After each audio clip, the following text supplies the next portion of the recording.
suave na nave, chique na bigorna, sejam todos bem-vindos a mais um episódio aqui de Varíola Virulenta. Chay, como você está, meu querido?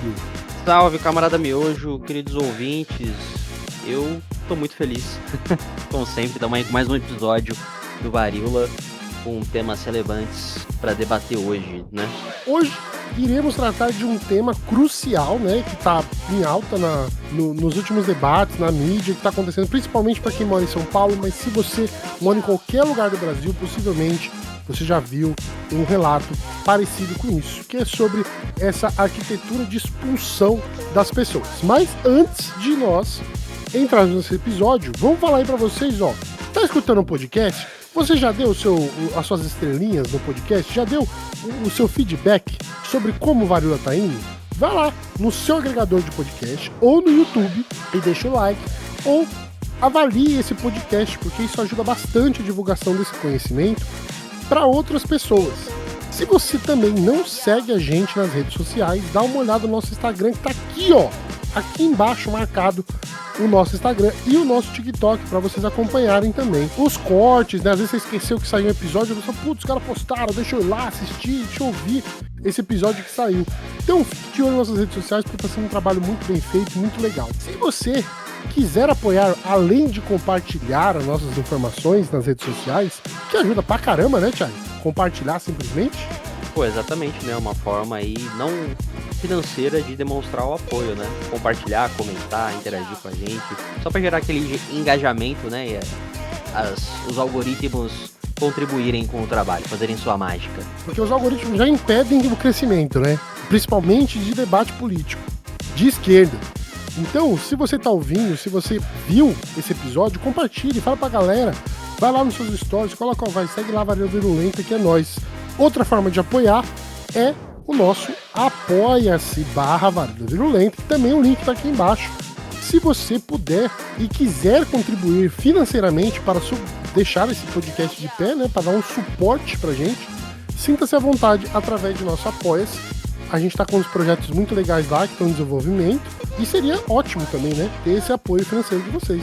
A gente com certeza ficaria imensamente grato a toda e qualquer contribuição que venha, com toda qualquer contribuição, né? Não só pelo Apoia-se, né? Mas o Apoia-se ali também, a gente fez esses projetos para que vocês tenham alguma recompensa física desse trabalho que a gente está realizando em conjunto, né, Miojo? Mas, com todos os avisos dados aí, vamos entrar de cabeça e discutir um pouco sobre essas arquiteturas de expulsão que são feitas no Brasil, mais focado nessa questão atual da favela do Moinho.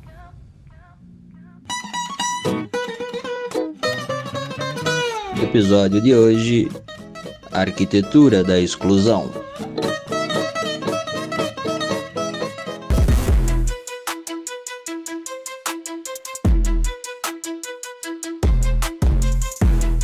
Então, vamos lá. Para começar esse episódio, né, a gente pode começar falando que isso não é uma novidade pra gente, né? É uma triste realidade. A forma que o Estado brasileiro, eu falo Estado, não só o governo de São Paulo, mas o Brasil enquanto todo, né? Enquanto essa colônia gigante, usa de artimanhas, de formas, de métodos, pode ser violento ou métodos, eu posso dizer assim, que proíbem, né, o acesso de pessoas a determinados serviços para forçar que eles desapareçam de uma certa área, né?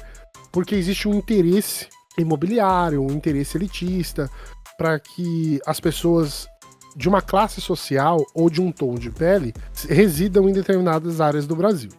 Então, para começar esse episódio, eu acho que é fundamental a gente entender sobre esse tema que eu levantei aqui, que é essa arquitetura de expulsão. O que é isso, né? Do que se trata isso? Então, ela não se trata simplesmente de prédios, né, e ruas, é muito além disso.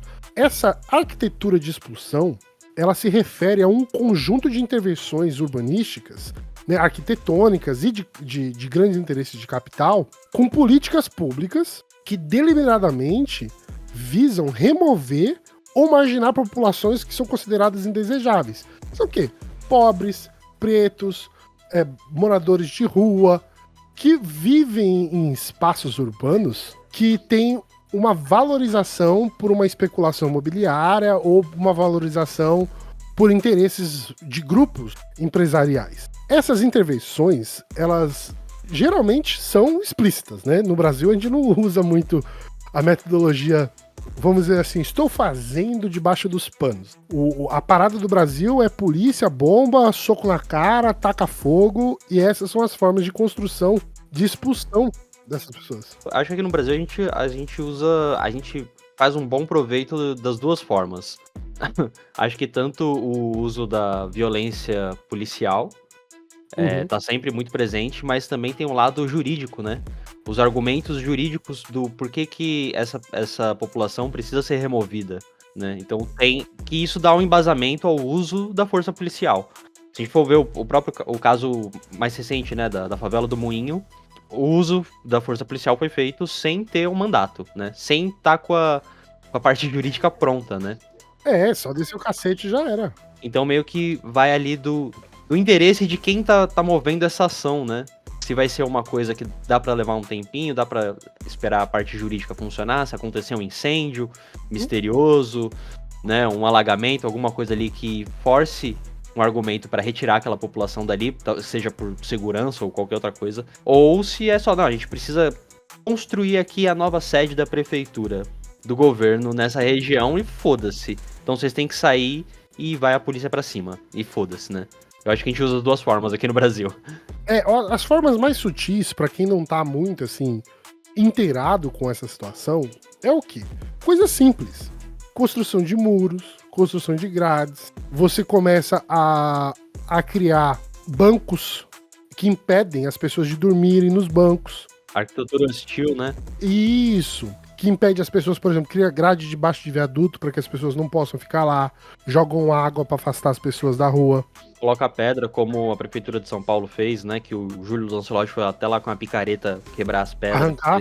E aí você começa a criminalizar as pessoas que fazem ação, né, para os moradores de rua. São Paulo tem um caso muito, muito marcante e gritante, que era a imposição de multa para organizações que alimentassem moradores de rua. Esse é o absurdo que chega ao estado de São Paulo.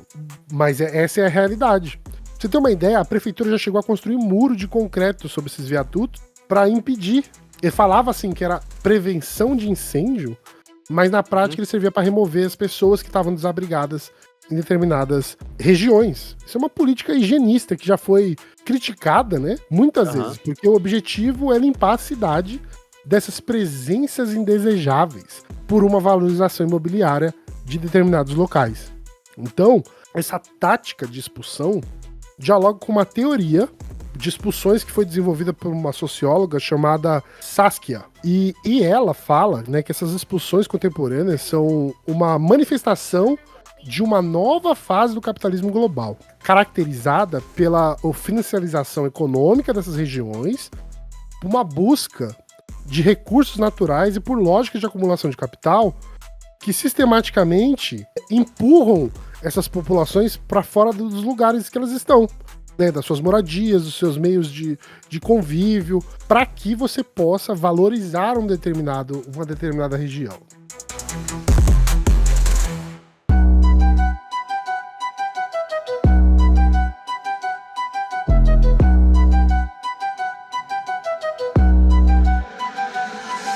Então, isso não se limita só a países igual os nossos, né, de desenvolvimento. Vamos chamar de sul global, né? Porque eu, desde quando eu fui para a escola, sempre foi a mesma história, né? Que a gente era os países em desenvolvimento, né? Os países em ascensão. Mas na real, a gente é o sul global, né? E a gente não vai se transformar no norte. Essa que é a grande parada. Nós não iremos nos tornar a Alemanha, a União Europeia, os Estados Unidos. Porque o sistema capitalista não quer que a gente chegue lá. Porque se a gente chegar lá, quem vai oferecer serviços para o norte? Então, o trabalho da Saskia, né, Saskia Sansen, fala sobre isso, né, que existe essa mudança sistêmica para que, do nada, você ative algumas ferramentas do Estado para você, de repente, expulsar essas pessoas de suas localidades.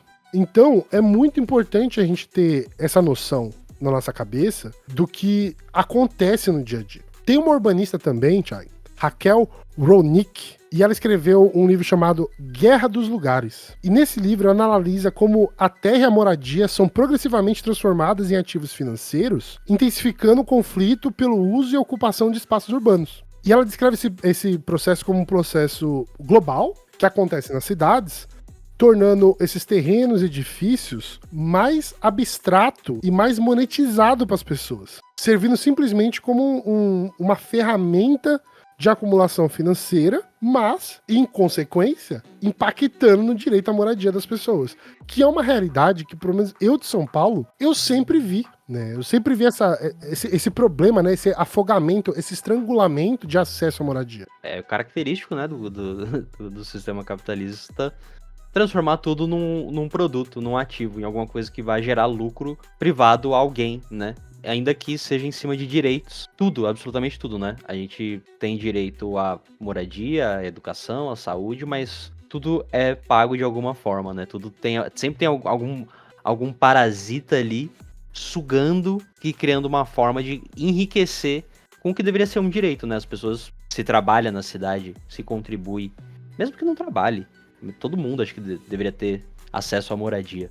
Aí você transforma isso numa forma de gerar lucro, sem criar mecanismos que regulamentem essa ação predatória, principalmente da especulação imobiliária. Esse é o resultado que a gente vive, né? É o natural, é a realidade. É até o que a gente tava falando antes de começar o episódio, né, Mioshi?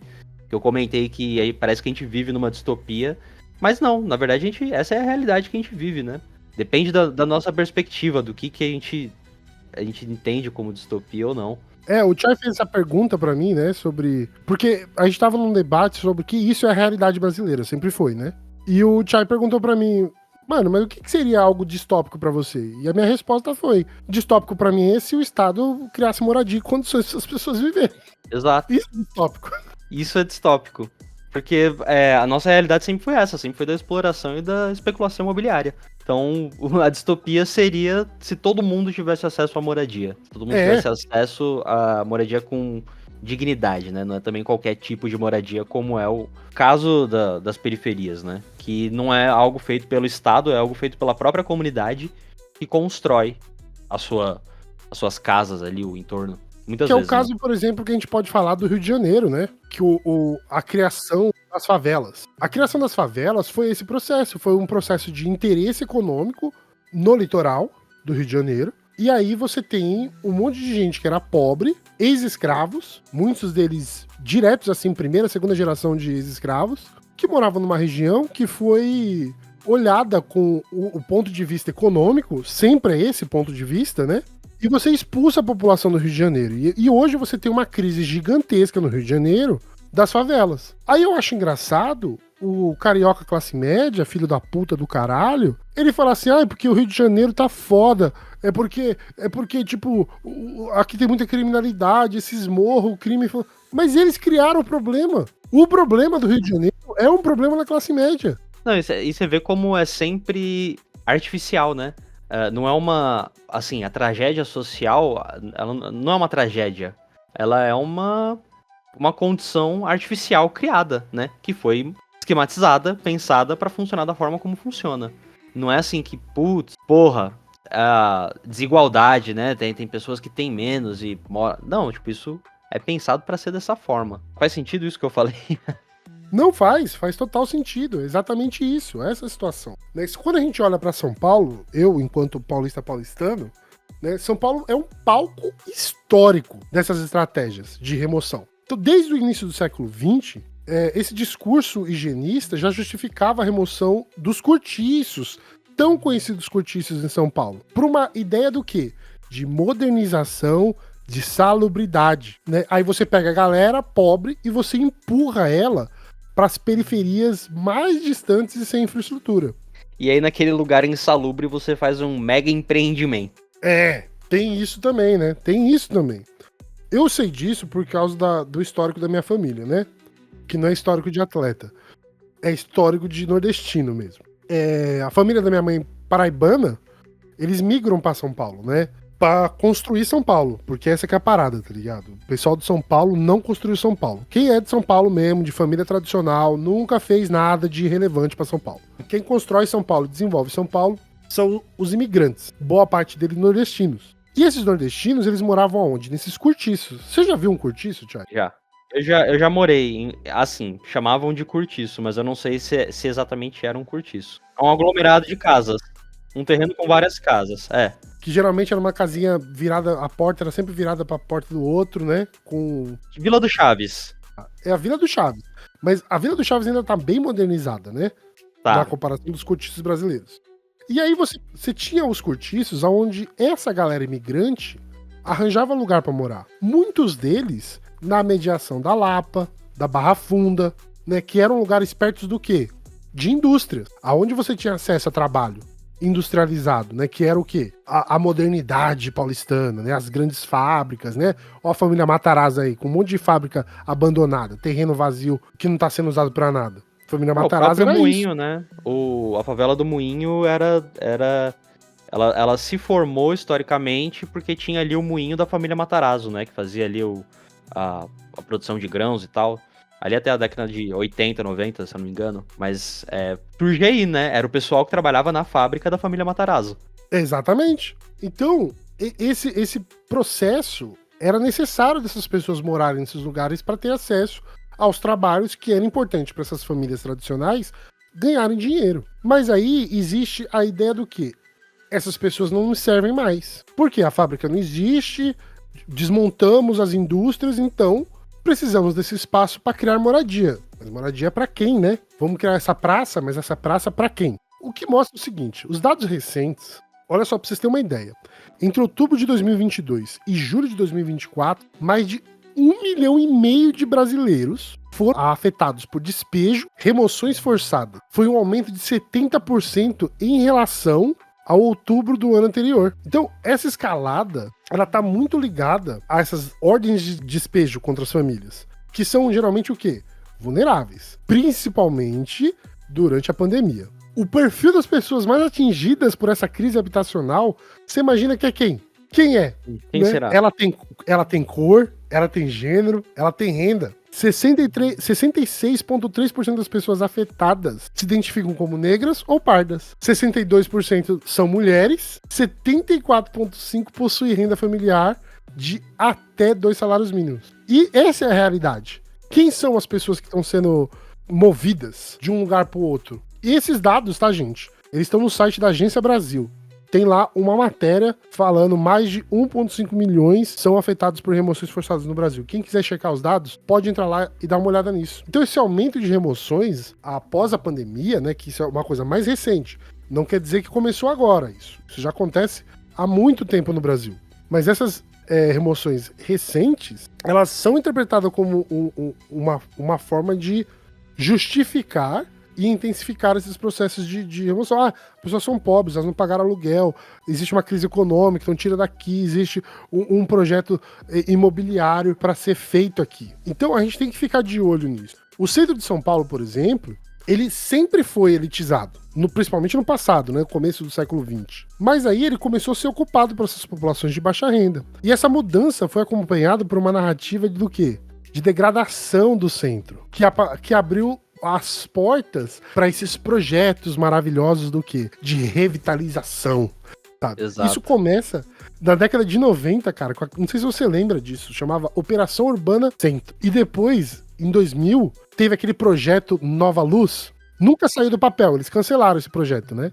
Mas eles eram um projeto de expulsão de moradores de baixa renda do centro de São Paulo. Esse discurso ele evolui com o tempo. Ele muda a retórica, né? Então, agora eles não estão falando mais em higiene, eles não estão falando mais de embelezamento da cidade. Aí, qual que são as desculpas atuais que são usadas para isso? Tráfico. Segurança pública, o tráfico, exatamente, área de risco, requalificação urbana, né, que são o que é usado principalmente nesse argumento da favela do Moinho. Assim, tudo que é tipo de argumento vai ser usado porque precisa embasar juridicamente a ação de remoção das pessoas, né? A ação de roubo do território, que é basicamente isso. É uma constante, acho que da história da humanidade a gente tá vendo isso cada vez mais, acho que claro e intensamente agora, que roubar terra é o esquema do ser humano, tá ligado? Do ser humano no capitalismo. Olha que o brasileiro já sabia disso, hein? Aqui no Brasil a gente tem um bagulho chamado grilagem. O pessoal às vezes não sabe, essa galera mais nova, o que é grilagem. Da onde vem? Por que eles chamam grilagem? O que tem a ver com grilo? Antigamente, para forjar documentos, o que as pessoas faziam? Elas tomavam a terra primeiro, né? Primeiro tem que tomar a terra. Primeiro tem que... Exato, é. E aí, eles tinham que o quê? Justificar que aquela terra era deles. Que vem, tipo, de uma linhagem antiga, há muito tempo. Então, eles falsificavam documentos e eles colocavam grilos nas caixas, com os documentos dentro das caixas, para que o grilo lá dentro envelhecesse o papel. Pra ele ficar amarelinho, pro Grilo soltar um negócio dele ali, né? Deixar o papel amarelado e parecer que era um documento legítimo. Antigo, E né? antigo, que estava guardado. E aí, você entregava esse documento para um oficial, você ia na porra da prefeitura, nos cartórios, né? Só para reconhecer o documento que já existe. Ah, eu achei aqui, ó, essa aqui é a terra do meu pai, do meu avô, que tava aqui desde 1300, tá ligado? É quase isso, né? E aí pronto. O brasileiro, ele é fino no roubo de terras, né? Ele se dá o trabalho, né? Não é que nem um israelense que vai lá com arma e bomba e foda-se, e faz um genocídio. Não, aqui a gente mete o louco, a gente maquia documento, a gente faz uns bagulho. A gente é criativo, Mano, simplesmente. Você tá falando no Brasil que tinha um juiz com o nome de Lorde Inglês, irmão. Você tá falando de um cara verdade, que fez falsidade ideológica por 30, 40, 50 anos na vida dele. O cara se aposentou com nome falso. O cara era o verdadeiro Don Draper, mano. Olha a loucura, isso é o Brasil, mano. Brasil não é terra de amador, irmão. Aqui o nível da loucura é outro. Aqui tem que ter criatividade. Tem que ter criatividade, não tem jeito. Aqui é a terra da criatividade pras malevolências, né? Pra coisa ruim, é. Pra coisa ruim, nossa, a gente é criativo para um caralho. E nessa discussão toda, chegamos aonde? Chegamos no coração dessa discussão de hoje, que é a favela do Moinho. Pra quem não sabe, gente, pra quem não é de São Paulo, por exemplo, a localização dela, ela tá debaixo de um viaduto, que é o viaduto Orlando Murgel, que tá ali na região do Campos Elíseos, e ela é considerada a última favela do centro de São Paulo. Então, há cerca de 3 décadas, os moradores construíram ali não apenas as casas em si, mas uma comunidade inteira, com laços de solidariedade, com grupos, famílias, sabe? Então tem um sentimento de pertencimento àquele espaço. Ele não é simplesmente um espaço que foi invadido, era um espaço vago, onde as pessoas que trabalhavam na região tiveram que arranjar meios para sobreviver. Pra vocês terem uma ideia, só em 2022 chegou água e esgoto lá. E assim, não é que é uma área isolada, gente. Ela tá no meio de São Paulo. Ela tá no centro de São Paulo. Mas essa história deles é uma vida que eles viviam em ameaças constantes na região. Houve incêndio dentro da comunidade, né? Em 2011 houve um grande incêndio ali, que teve um problema gigantesco, porque a prefeitura ergueu um muro de concreto lá para isolar eles. Então essa parada que eles estão usando agora na mídia, de que é porque a favela é fechada por muros e não sei o quê, isso já era um projeto do governo para esconder a favela. Então, ela isolou e dificultou as rotas de fuga para um incêndio que aconteceu subsequentemente, e os moradores tiveram que derrubar o muro para ter acesso a, tipo, áreas de fuga em um determinado momento. E todos esses incêndios que aconteceram na favela do Moinho, eles têm um caráter duvidoso. Nunca foi tipo assim, puta, mano, pegou fogo, assim. Era sempre estranho, porque São Paulo faz muito isso, tá? Bota fogo em comunidades pobres, porque eles precisam do terreno. Até hoje, eu não sei o que foi provado daquele prédio no Largo do Paissandu, que pegou fogo e desabou. Ah, sim, né? Do nada. E era um prédio de ocupação, né? Ele tava ocupado. Acho que não teve nenhuma teve acho que um cara que morreu. Mas do nada pegou fogo. É por causa das condições da vida, as pessoas, não tem salubridade. Não tem bombeiro em São Paulo não, caralho? Não tem aí um monte de batalhão de bombeiro nessa porra, eles só fazem alguma coisa quando é manifestação. Mas, porra, tem muito, velho.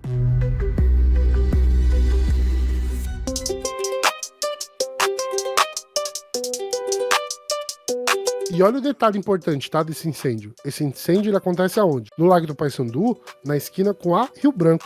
Sim. E a Rio Branco vai dar onde? Na favela do Moinho. Na favela do Moinho. exato. E no meio, entre a favela do Moinho e Rio Branco, tem o quê? O projeto do governo de São Paulo. Então essa região é uma região visada para especulação. Então o que acontece? Recentemente, o governo de São Paulo intensificou a pressão sobre os moradores da favela do Moinho. O motivo dessa intensificação foi... Isso aconteceu em 2024, essa intensificação, tá? Mas o que foi anunciado em 2024? A mudança do palácio do governador para essa região do Campos Elíseos, aonde está a Praça da Princesa Isabel. Então, o primeiro ato que já foi feito no passado foi a remoção da Cracolândia dali, porque a Cracolândia ela tinha se intensificado ali. A Cracolândia simplesmente se espalhou. E aí eles ficaram numa região perto ali que parece acabaram de dissipar eles de novo. Né? Que é de uma forma muito misteriosa, né? Do nada todo mundo sumiu. Nossa, sumiu. E aí você vê uns vídeos da GCM expulsando as pessoas. E a prefeitura falando, nossa, pra onde será que foi? Sumiu. A grande questão é que o fluxo, né, como é chamado, a Cracolândia, ele vai para outro lugar. E não importa. Ele vai se intensificar em outro lugar. Então, o projeto do governo do Tarcísio, esse governo psicopata, não sei ainda como Paulista elegeu esse desgraçado pra ser governador de São Paulo, né? Esses resquícios aí do Bolsonaro. O Tarcísio é um doente, Esse cara é um psicopata. Esse cara é um psicopata. Ele é um psicopata total. E aí, ele criou um projeto de 6 bilhões de reais pra mudar o governo de São Paulo pra essa região, sem necessidade nenhuma de fazer isso. Porque o governo de São Paulo já tá instaurado. Não precisa mudar o prédio. Então ele vai fazer uma revitalização na região, ele tá expulsando as pessoas que moram nos prédios em volta da Princesa Isabel. Então esse processo da favela do Moinho, ele é um projeto maior, tá, gente? É um projeto maior. Então a ideia é expulsar já a população que tá nessas mediações da Princesa Isabel, porque eles vão demolir os prédios para construir prédios administrativos lá. E tem prédios ali que eram prédios ocupados, justamente porque os prédios estavam abandonados. E famílias pobres, para não morar na rua, ocuparam aquele espaço. E aquele espaço está sendo desocupado. Sem nenhum planejamento, sem nenhuma perspectiva de aonde vai realocar essas pessoas, o que vai se fazer com elas. O projeto do Moinho, ele tá caminhando por um esquema muito parecido. Então eu quero que vocês tenham em mente que esse projeto de desocupação, ele tem um propósito, que é encarecer essa região imobiliaricamente, né? Que está em volta do palácio e do governo. Então, o governo do Tarcísio formalizou em 2024 o pedido de transferência do terreno da União, porque a favela do Moinho é da União, não é terreno do Estado, aonde vive, em média, 900 famílias, para ele poder remover a galera que tá lá. Tá, beleza, mas você vai tirar eles para fazer o quê? A proposta é um parque e a estação de trem do Bom Retiro. É isso que eles estão falando que vão construir ali. E eu acho que, se eu não me engano, eles falaram alguma coisa de um memorial ferroviário também, sabe? Fazer um trem que vai ser ali turístico. Mas pra quem que é essas porra toda? Quem mora ali, com certeza não é, né? Não é pra quem mora ali. Então, ele começa a oferecer, ele cria uma campanha pra oferecer soluções, em muitas aspas, habitacional para as pessoas. Mas isso teve críticas gigantescas. Então, pra você ter uma ideia, essas soluções habitacionais oferecidas pelo CDHU, que são cartas de crédito, né, para que as pessoas possam comprar as coisas, elas estão em lugares muito distantes, não existem os apartamentos ainda, ou estão em construção, ou a renda dos moradores é incompatível com a aquisição desses espaços. Não, é quando não impõe, né, que seja CLT, que tenha carteira assinada, que tenha algum tipo de imposição assim dessa forma, né? Exato. E detalhe, coisa ali de quase metade de quem mora dentro da favela do Moinho são trabalhadores informais. Sim. Que tem uma renda, assim, no máximo de 1 salário mínimo, 2 salários mínimos. E eles não entram no programa. Então você tá expulsando essas pessoas e foda-se pra onde essas pessoas vão. Pra você ter uma ideia, eles estão aqui nesse ano, né, 2 meses atrás, em março, os moradores foram forçados psicologicamente a aceitarem a situação, porque senão eles falavam assim, se vocês não aceitar agora, a gente não vai ajudar mais, é a última chance, vocês vão ficar sem nada. E eles já começam a fazer as demolições de casas de pessoas que se aceitaram. Mas quando você começa a fazer essa desocupação e a demolição, você tem um problema muito grande, porque você abala as estruturas das casas em volta. Em maio agora de 2025 foi anunciado um acordo do governo federal com o governo estadual para dar um subsídio no programa Minha Casa Minha Vida. E também no programa Casa Paulista, né, que é um programa do estado de São Paulo, que daria mais ou menos ali R$250 mil para aquisição de uma residência por família. Mas, cara, e aí? Como que você paga a mensalidade da prestação? Como que você paga o condomínio pra morar nesses lugares? Porque, assim, tem gente que construiu casa ali dentro E eles não pagam aluguel, eles estão morando ali, eles não têm aluguel pra pagar. Aí você vai sair dali pra enfiar uma galera que tem baixa renda pra morar num espaço que eles não vão conseguir pagar, e aí o banco vai tomar e eles vão revender. E aonde é esses espaços? Aonde são essas construções? Você quer pegar a galera e mandar pra casa do caralho? Isso não é um projeto de habitação digna das pessoas. Você vê como a gente briga. Às vezes parece que não é nem pela pauta mínima mais, velho. É só pelo direito de existir. Porque a solução do governo foi dar esse subsídio em parceria com 150 mil para 800 famílias. Todas essas questões que você apontou aí. Mas, pô, isso não é uma solução. Isso é só botar um freio na tragédia que eles iam viver, que era a demolição imediata das casas e a expulsão das famílias. É só você botar um freio nisso e dar uma suposta solução, né? É claro que as pessoas vão ficar aliviadas e vão comemorar que a casa delas não foi demolida. Mas a solução que é apresentada pelo governo e pelo Estado ainda é uma solução que você fala, porra, velho, não dava pra fazer melhor, não? Não dava pra dar a casa pra essas pessoas, porque elas já têm a moradia, né? Não, tem que ter todo um esquema de fazer a pessoa arcar com a porra de um outro imóvel, numa outra região. Sim, que solução de merda é essa, né? É a solução paulista, né? Sempre foi. Sempre foi isso. Essa solução de bosta. Então a expulsão da população pobre das áreas de São Paulo não é um fenômeno novo, já acontece há décadas, mas a estratégia empregada pelo poder público, em conluio com o mercado imobiliário, tem se tornado mais sofisticado. Se no passado as remoções eram feitas, né, marcadas por força bruta e por justificativas de higienização da região, hoje você vê que existe esse refinamento dessas técnicas que se apoiam em instrumentos legais, urbanísticos, discursivos, que torna essa expulsão mais humana, torna ela algo mais palpável para ser digerido para a sociedade. Porque quando a gente analisa, assim, friamente o caso, sem entrar em detalhes, sem ir atrás do que tá acontecendo, sem fazer um esforço de entender a realidade, né, e o contexto, a gente vai ver que, o governo quer revitalizar o centro, quer tornar acessível pra quem, né? Tem essa questão também, mas quer urbanizar a região, quer melhorar o turismo, né? Quer que tenha mais pessoas circulando ali. Tem ali algumas famílias que moram na região, mas o governo ofereceu a solução tal, pra elas morarem em outro lugar. Então, assim, parece que é tudo muito bonito. Que beleza, tá funcionando, né? Tá rolando. Todo mundo sai ganhando, mas na realidade não, né? Na realidade é só um roubo de terra que é maquiado pela mídia, pelos jornais. O cidadão médio paulista vai pensar, legal, é mais uma região pra eu passear no domingo com a minha família, né? Não vai ter pobre, não vai ter preto, não vai ter traficante, não vai ter ladrão. Então, assim, por que eu não vou apoiar isso? Parece que tá todo mundo de acordo.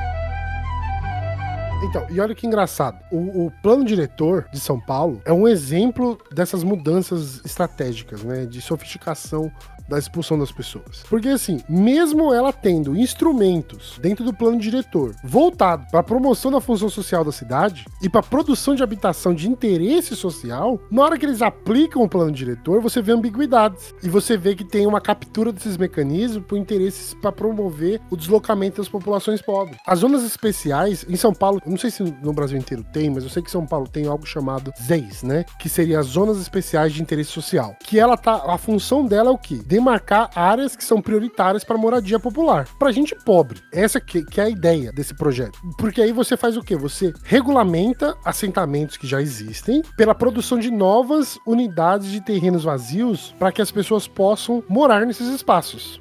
A grande questão é que nem sempre esses projetos do plano diretor, eles estão focados em quê? Produzir moradia, cumprir o papel social original do projeto. Então, tem uma análise sobre essas implementações no Brasil, incluindo em São Paulo, aponta que sem uma gestão ativa e politicamente comprometida por parte do poder público e sem recursos subsidiados suficientes, elas acabam produzindo, na verdade, pouca moradia para a faixa de renda baixa. Então, na verdade, o governo de São Paulo, ele usa esse projeto de zonas de interesse social para jogar espaços para o mercado imobiliário, intencionalmente. Você desocupa, falando falam que você vai construir moradia popular, de interesse social, mas na verdade você tá construindo moradia pra classe média. Porque o custo do financiamento é muito alto. As pessoas não conseguem ter acesso àquela moradia. E aí você tem outro problema em São Paulo, que são as PPPs. Que são o quê?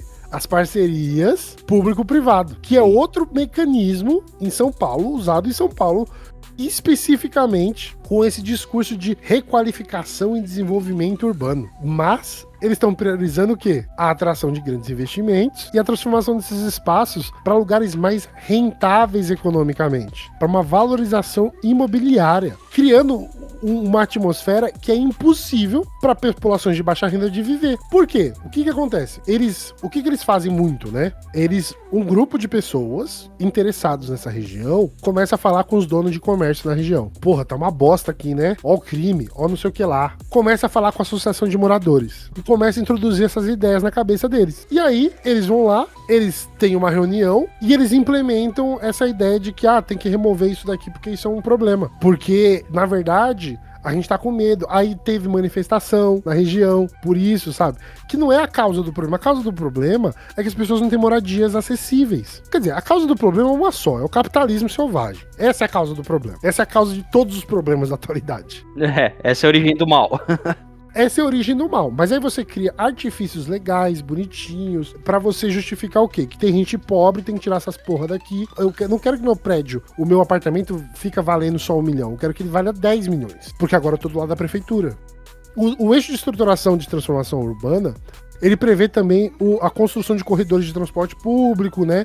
De expansão urbana, mas que potencialmente gera a expulsão de pessoas. Indiretamente, está expulsando as pessoas das regiões também. Porque, por exemplo, quem não quer um metrô? Quem não quer um trem? Sabe? Uma nova estação de trem? E aí você vai, por causa desses 800 famílias aí, não vai construir? Não, expulsa essas porra. Você coloca a opinião pública contra, entendeu?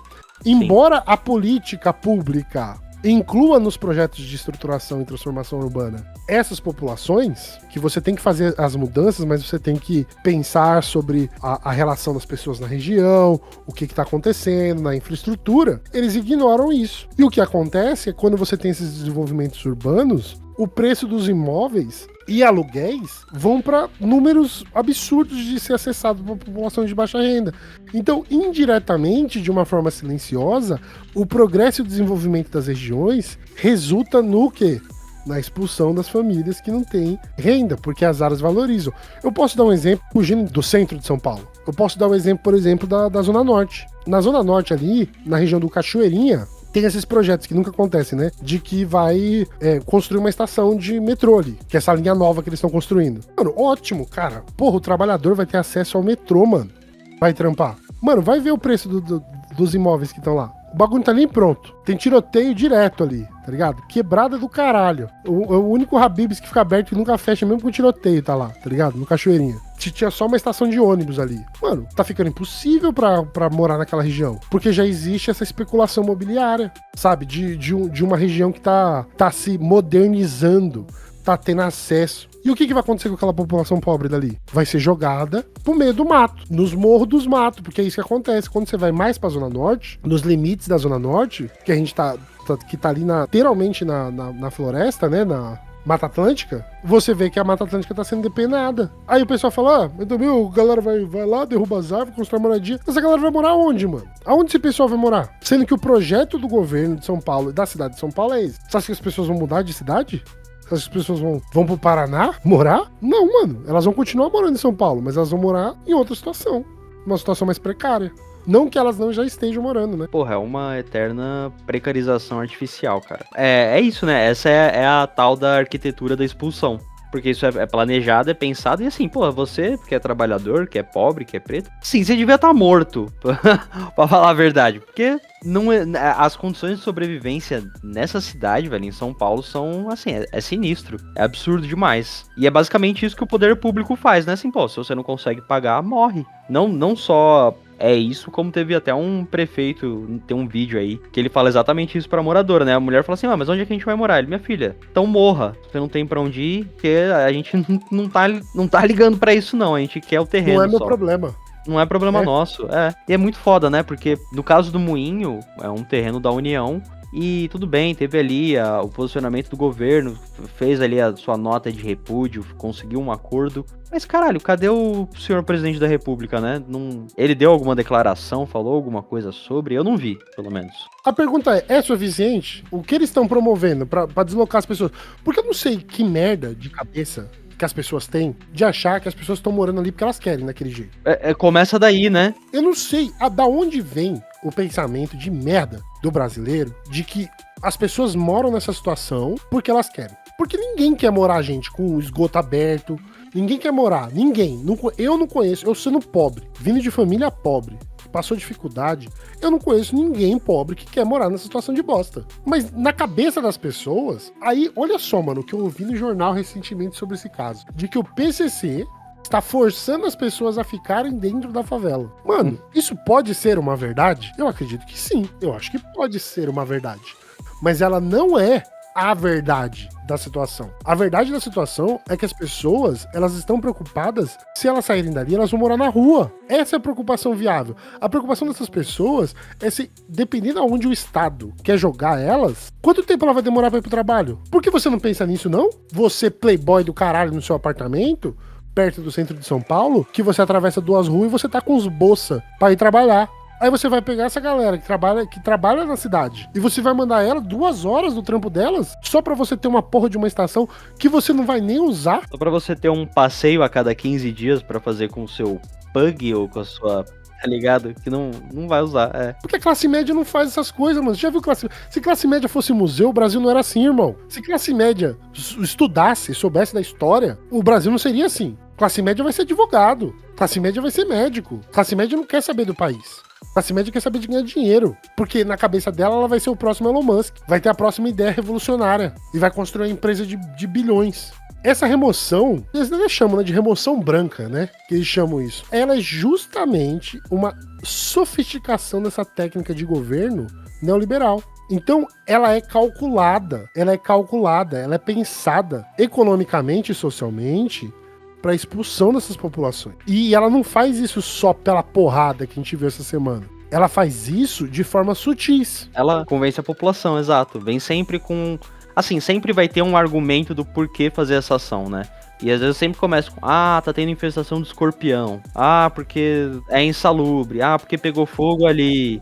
Não, porque é dali que vem a droga que alimenta a Cracolândia. Porra, meu irmão, a droga da Cracolândia vem do Cariani. A gente já sabe, supostamente. Mas vem dele, caralho. Porra, a gente já sabe dessa merda. Não vem da favela do Moinho. Supostamente, vem de uma empresa que faz suplementos. Que por acaso compram produtos que são base pra produção do crack, tá ligado? E por acaso tem como um dos seus sócio-diretores, um influenciador, que tem orgulho que ficou feliz quando as pessoas começaram a chamar ele de Walter White. E usou isso como meme. E cresceu pra caralho. E começou a se aproximar de tudo que é influenciador da internet. Que é aí talvez seja o nosso Pablo Escobar contemporâneo. A grande parada é que o consumo de drogas no centro de São Paulo, do crack especificamente, ela não é uma resposta simples. Porque ela tem tantas coisas envolvidas nesse ponto de consumo. Porque às vezes foi violência doméstica. Eu tô falando violência doméstica, assim, de filha que teve que fugir de casa porque o padrasto, ou o pai, ou o tio, queria violentar sexualmente. É a moradia de pessoas que perderam o emprego e não tinham onde viver. São pessoas que têm algum distúrbio psicológico, tem algum problema que precisa ser tratado mentalmente. São pessoas que foram abandonadas pela família. São pessoas que foram excluídas socialmente da sociedade. E essas pessoas fumam crack. Pra quem nunca passou fome aí, irmão, por que você fuma crack? Você sabe por que as pessoas fumam crack, ô Chay? Porque tira a fome, tira o apetite. Nossa, olha só que interessante. E você morando na rua, qual que é a coisa que mais acaba com você? O desespero de comer. E aí você tem uma pedra que é 5 conto. E a fome passa? Mano, 5 conto, você vai fumar uma pedra que a fome vai passar por horas? Você não vai fumar crack? Com 5 contos você não compra, você compra, sei lá, 4 pães e uma bala juquinha, tá ligado? Que comida que você vai comprar, né, com 5 contos. Então o uso do crack no centro de São Paulo, a nossa tradicional Cracolândia, né, parece que é um parque da Disney, né? Que vai ter rato também, né? Vai ter rato gigante. né? Vai ter alucinação. Parece mesmo que você tá num parque mesmo, é verdade. Agora faz todo sentido pra mim. Pode crer, né? É, mano, se você parar pra analisar, faz todo sentido Cracolândia. Porque é um parque de diversão mesmo. Das pessoas mais vulneráveis e pobres de São Paulo. É, que são usados exatamente pra desvalorizar uma área e valorizar outra, né? Porque elas são usando...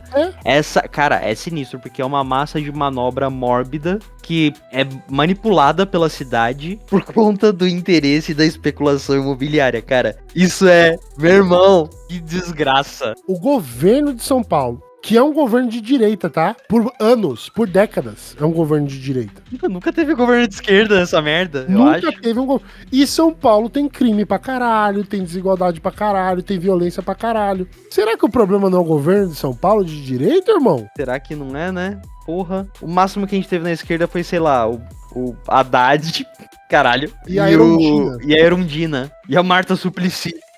Foi o limite. Relaxa e goza. O governo de São Paulo criou uma das ferramentas mais importantes e efetivas para a especulação imobiliária de São Paulo. Você usar dependentes químicos para desvalorizar uma área, para que você possa desapropriar espaços. E aí você construir investimentos imobiliários bilionários para valorizar a região. E aí quando você quer uma próxima região, você expulsa eles para a próxima região. Você faz um grupo de pessoas fragilizados tá pulando. Porque assim, eles nunca saem daquela região. É. Você desvaloriza por uma década ou por 5 anos. E aí depois aparece milagrosamente um empreendimento imobiliário. E aí quando aparece empreendimento imobiliário, você faz o quê? Expulsa as pessoas para outra região, não muito longe, tá? Porque existe interesse ali também. E aí a culpa são das pessoas, aonde na verdade o impulsionador disso é o quê? O governo do estado de São Paulo. Caralho, isso, assim, acho que explicando essa situação pra alguém que não conhece São Paulo, que não conhece talvez a realidade do Brasil, parece que você tá falando de um feiticeiro, miojo, de um lich, um necromante, sabe? Mas é.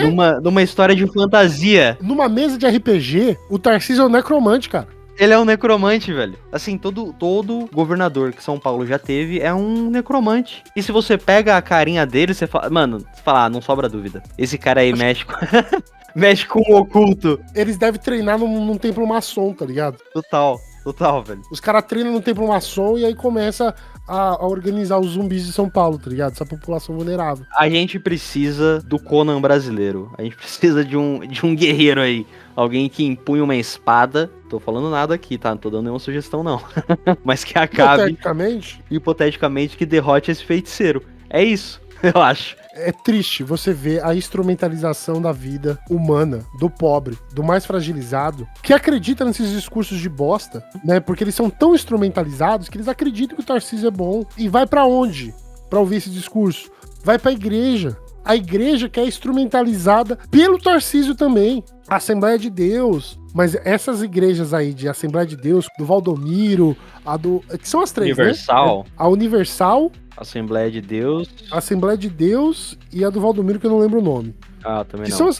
são essas igrejas em São Paulo que o governo de São Paulo joga PM lá dentro. É, não à toa, a igreja também tá dentro da PM, né? Como a gente já falou aqui no outro episódio. Exatamente. Gente, o estado de São Paulo, juntamente com essas organizações religiosas e o seu braço armado, a polícia militar, fazem essa brincadeira com a vida humana de São Paulo. Isso é claro, isso é evidente. Mas eu sei que isso é evidente pra mim, que viu essa violência. É evidente pra mim que presenciou a violência. Eu cresci com medo da polícia. Ah, eu também. Polícia não é amigo. É. A função da polícia é proteger propriedade privada. E aqui está a manifestação de todas suas faces dessa proteção. É só vocês acompanharem o que tá acontecendo na favela do Moinho. A polícia atacando bomba de gás, mano, do lado de criança. Tem criança dentro da favela, mano. Tem morador debilitado, tem gente idosa dentro da favela e foda-se.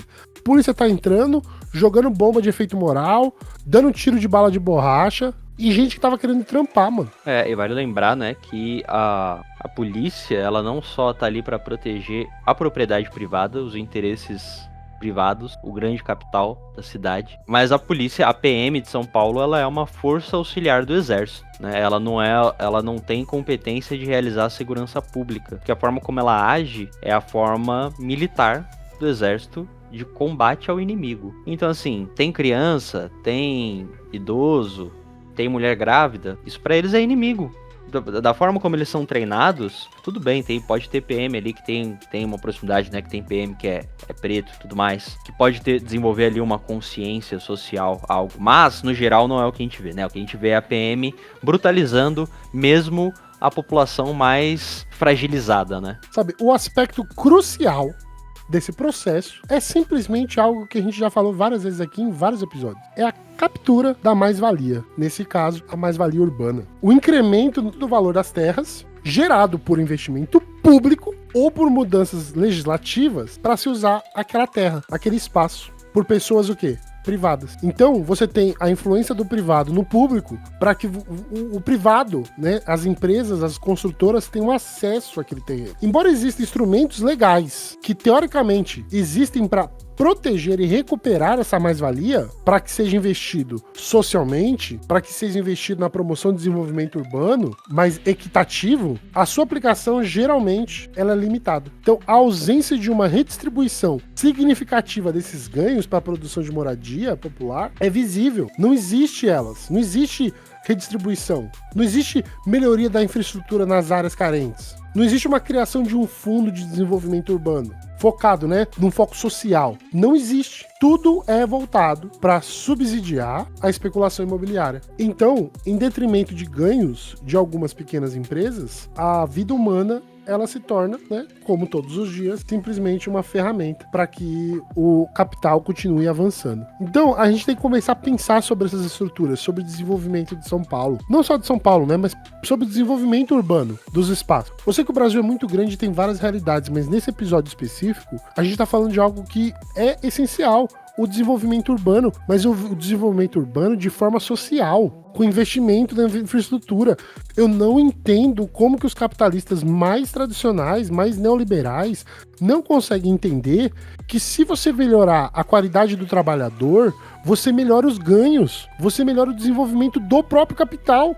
A gente estava discutindo isso agora há pouco, né, e o Chai. O Brasil, novamente, eu não acho que o Brasil é um país capitalista. Eu acho que ele é um país que ele tá submisso ao capitalismo. Mas países capitalistas estão no norte. A gente é periferia, né? A gente ainda é periferia do sistema capitalista. Mano, eu nem acho, porque a periferia mora perto do centro, irmão. Por isso que é periferia. Eu nem acho que o Brasil é periferia, mano. A gente realmente é a commodity. A gente é a fazenda. A gente é a produção de obra-prima para que os capitalistas, né, os países capitalistas de verdade, no norte, possam ostentar da vida deles de qualidade.